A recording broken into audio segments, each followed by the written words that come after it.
आवाज महाराष्ट्राचा। नमस्कार, मी सुद्धा संध्याकाळमध्ये आपलं सगळ्यांचं स्वागत। बाजारात जे पनीर आणि चीज मिळतंय ते खरं नसून डुप्लिकेट अॅनोला नावाचा चीज पनीर आहे।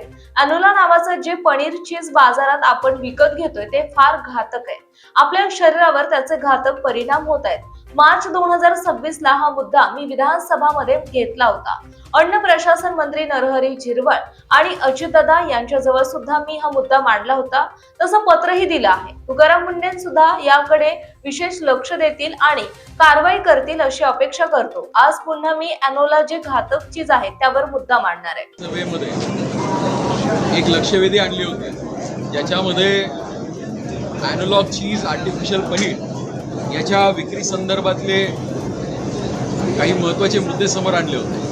आणि पनीर म्हणून आर्टिफिशियल पनीर किंवा अॅनोलॉग चीज हे सर्रास बाजारामध्ये विकलं जातं। ही गंभीर बाब शासनाच्या आणि प्रशासनाच्या निर्देशनास आणून दिली होती। आणि त्या अनुषंगाने साधारण वर्षभरानंतर FDAने एक अध्यादेश काढला, निर्देश काढले, ज्यानुसार 1 मे पासून सर्व आस्थापनांना जे पनीर विकतात त्यांना स्पेसिफाय त्यांच्या मेनू कार्डमध्ये स्पेसिफाय करणं अपेक्षित होतं। त्या प्रत्येक आस्थापनेने आपल्या हॉटेलमध्ये एक बोर्ड लावला की वी डोंट सेल अॅनोलॉग चीज, आम्ही अॅनोलॉग चीज विकत नाही। पण वास्तव्य थोडंसं गंभीर आहे। मी काही स्ट्रिंग ऑपरेशनसुद्धा केले, हे अनेक मोठ्या फास्ट फूड जॉईंट्सचे व्हिजिट केले, त्यांचे सॅम्पलसुद्धा कलेक्ट केले आणि त्या सॅम्पलचे रिपोर्ट्स हे धक्कादायक आलेले आहेत। आजसुद्धा मोठ्या प्रमाणावरती हे आस्थापना अॅनोलॉग चीज वापरतात। मी आज सकाळी FDA मंत्री आदरणीय नरहरी झिरवळ साहेबांची भेट घेतली।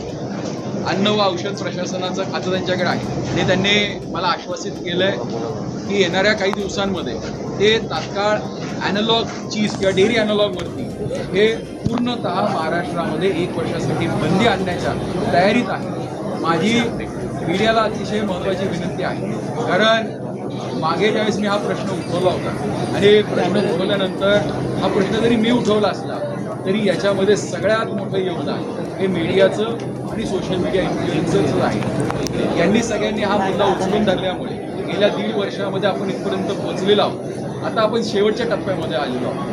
म्हणजे एक म्हण आहे की right people right time for right cause, ज्यावेळेस एकत्र येतात त्यावेळेस मोठे निर्णय होतात। आजच्या परिस्थितीला हा कॉज तर राईट आहे हे कोणी सांगू शकतं। याचबरोबर आता लोकही योग्य आलेली आहेत।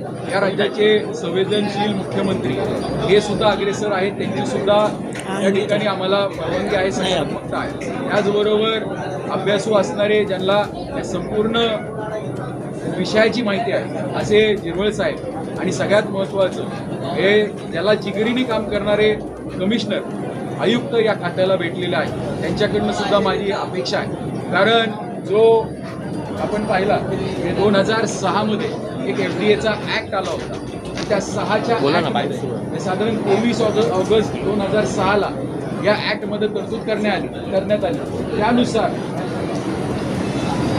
Commissioner of food and safety of state याच्यामध्ये state government shall appoint a commissioner for food safety for the state for effective implementation of food and standards and other requirements laid down under the act and the rules and regulations made thereunder. The commissioner of food safety shall perform all or any following functions. याच्यामध्ये एक महत्त्वाचं function आहे, ते म्हणजे prohibit in the interest of public health the manufacture, storage, distribution or sale of any article of food either in the whole of the state or any area of part thereof for such period not exceeding 1 year as may be specified in the order noticed in behalf of the official gazette. माझी ह्या कायद्याच्या अंतर्गत आयुक्तांना एक विनंती आहे। मी एक पत्र सुद्धा मंत्री महोदयांना दिलं आहे आणि त्यांनी मला आश्वासित केलेलं आहे की आम्ही याच्यावरती बंदी आणू। कारण जर सगळे आस्थापना म्हणतात की आम्ही अॅनोलॉग चीज विकत नाही तर त्याला बंदी आणायला आपल्याला काहीच हरकत नाही। दुर्दैव असं आहे की मध्ये मी जे स्ट्रिंग ऑपरेशन केलं होतं त्या ऑपरेशननुसार म्हणजे एक धक्कादायक अहवाल माझ्यासमोर आलेला आहे। म्हणजे मी 2 लॅब्सला दिलं होतं, एक सरकारी लॅब होतं आणि एक खाजगी लॅब होतं आणि दोन्हीचे रिपोर्ट हे धक्कादायक होते।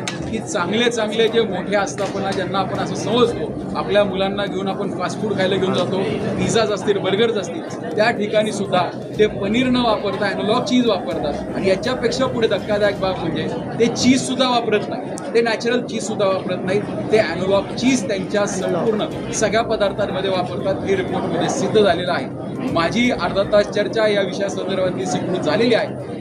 अर्धा तास चर्चा त्या दिवशी होईल त्यावेळेस मी हे सगळे रिपोर्ट्स पटलावरती ठेवणार आहे. माझी तत्पूर्वी आयुक्तांना एक विनंती आहे की तात्काळ आपण ॲनालॉग, डेअरी ॲनालॉग या सर्व पदार्थांवरती आपल्या अधिकारामध्ये आपण बंदी आणावी. आमची अपेक्षा आहे, इच्छा आहे आणि खात्री आहे की तुकाराम मुंडे साहेब हे नक्कीच याच्यामध्ये मार्ग काढू शकतात. माझी मीडियाला आणि सोशल मीडियातील सर्व इन्फ्लुएन्सर्सला एक विनंती आहे की हा लढा काही माझ्या एकट्याचा नाही आहे, हा लढा जनहिताचा आहे, हा जन आरोग्याचा आहे. आपण सगळ्यांनी जसं मागे याला महत्त्व दिलं होतं, परत एकदा जर महत्त्व दिलं तर येणाऱ्या काळामध्ये नक्कीच बंदी झाल्याशिवाय राहणार नाही याची मला खात्री आहे. भविष्यात पिझ्झा बर्गर विकणाऱ्या यांच्यावर पण कारवाई होऊ शकते, कारण आता तुम्ही उल्लेख केला की हे डॉमिनोज दुर्दैव काय होतं, पिझ्झा बर्गर जॉईंट्स विकणारे जेवढे फास्ट फूड जॉईंट्स आहेत ते ज्यावेळेस त्यांचे सॅम्पल रिपोर्टिंगला पाठवतात, ते रिपोर्टिंगला पाठवताना ते असं लिहितात की याच्यामध्ये मिल्क प्रोडक्ट आहे का.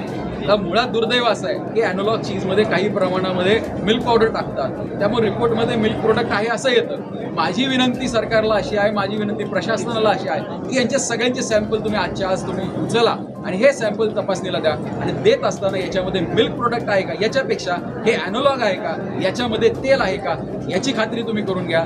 मी खात्रीशीर सांगतो तुम्हाला की हे सर्वजण ॲनालॉग चीज वापरतात, नॅचरल चीज कोणीही वापरत नाही, पनीर कोणीही वापरत नाही आणि हे खूप घातक आहे. हे फक्त आणि फक्त तेलाचे गोळे आहेत. पाचपुते साहेब, ज्याप्रमाणे आयुक्त तुकाराम मुंडे यांनी कारवाईचा धडाका लावला आहे, तुम्हाला काय वाटतं ॲनालॉग चीजच्या संदर्भात कारवाई पाहिजे त्या प्रमाणात होते आहे किंवा नाही?